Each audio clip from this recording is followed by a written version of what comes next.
What's up? So listen, they love you. Let's just get it out of the way. They love you, just to let you know, okay? So listen, some of the interviewers, you say they ask the same questions over and over again. Some of the people, you don't do a lot of talk shows, but just doing the magazines and on the red carpet, right? Right, yeah, you get the same questions over and over. They don't come up with anything too original. Yeah. Don't yell at me, but I'll try to be different. But some of the viewers haven't seen you, didn't see all the interviews. Like my parents are excited to meet Avril now up close and personal, so I have to ask some questions. But okay. If they're really, what are the lamest ones you get though? One that's really annoying I get every single interview pretty much is, so Avril, you've had, you've had a huge past 2 years. How does it feel? What's happened? Yeah. How do you feel? What's it been like? Yeah. It's like, I can't sum it all up. Yeah, it's hard to sum up. Or what's the highlight? And I'm like, I don't know, everything. Okay, that's easy. Kilborn shows the highlight. That's easy. Yeah. That's an easy. Yeah. It is too. Especially if you're going in the red carpet, and they say, "How's it feel last 2 years?" What are you going to say? You're going to sum it up. Great. Good. Yeah, it's better than. Yeah, it's good. Yeah, better than your 2 years. Whatever. Maybe I should write some stuff for her. I don't know. You got your start at 14, right?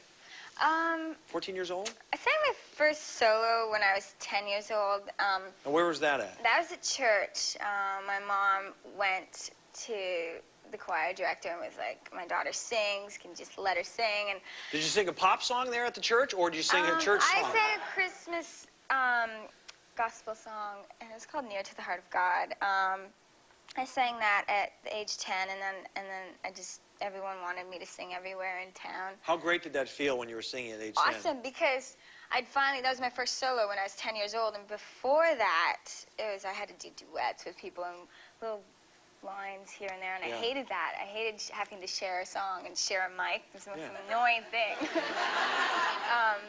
That's a pain. You want to your voice. Yeah. And then my parents were extremely supportive and always trying to, get me gigs places, and they just really pushed me. So if it wasn't for them, I wouldn't be where I am right now. And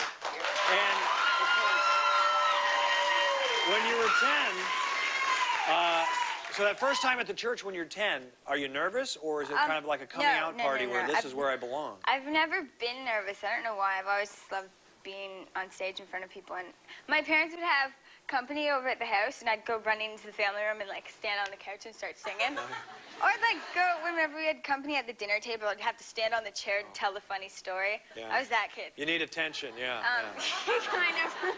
I did that, I just couldn't sing, 6'5" guy on the couch trying to get attention as a kid, teenager. But something that was really cool for me when I was 14 years old, my dad was listening to the radio, and there was this contest that they had where, you submit a tape of you singing a Shania Twain song, and the winner gets to go up on stage and sing with her. Oh, wow. And I was 14 years old, so I sang the song, What Made You Say That, which was off of her first record, and submitted it, and I won, and I got to go to Ottawa to the Corral Center, and I was 14, I walked up on stage in front of about 20,000 people and sang the song. But the coolest part of the story was 3 or 4 years later, I sold the Corral Center out and had my own show. Oh, you sold it out? Oh, that's great. That's exciting.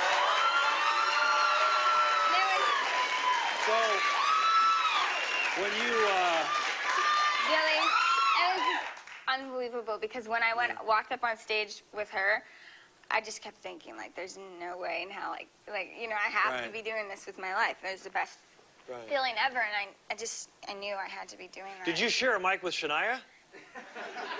At 14? Yeah. Well, then what's that all about? I thought you didn't like that. No, that's fine. But then 4 years later, you sold the place out. Now, let's talk about this new album. They say, now, who didn't know about what you were doing? Your record label and your people didn't know that you were writing it kind of secretly? I got off my world tour in June, and a week later, I met Chantal Kreviatsik, and we've had her on the show. There she is. We've had her on the show. She's great. She's a singer. Well, we'd already known each other because her husband had toured with me.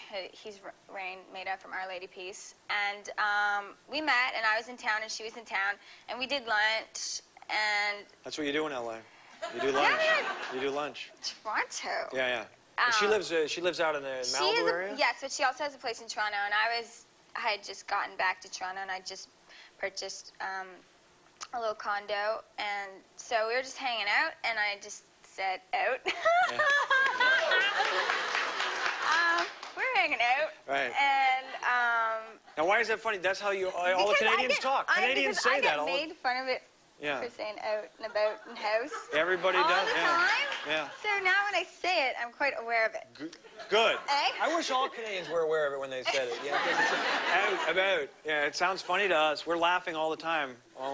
But, so you wrote it, you're in Malibu with Anyway, Chantal? so we had lunch, and then I asked her if she wanted to sing with me. I asked her if she wanted to write. Yeah. And we wrote a song every night for 2 weeks. A song every night. We were so inspired, and I had just gotten off tour, so I had so much to write about, and I hadn't been writing for a long time, so... What? Shut up! You said about it. That's fine. That's good. But you wrote it out here in California, and no one knew about it, just you and Chantal, right? For 2 weeks in Toronto, we wrote it. Okay. We wrote a bunch of songs together, and Yeah. no one knew. Yeah. And it was awesome, and then I called up my manager, Shauna, and I was like, hey, I have a whole bunch of songs. I'm ready to record. And then I just went out to LA and recorded. And this is the album, right? Yeah. Yeah, that's amazing. Yeah. Stay right there. More with Avril Lavigne, including 5 questions.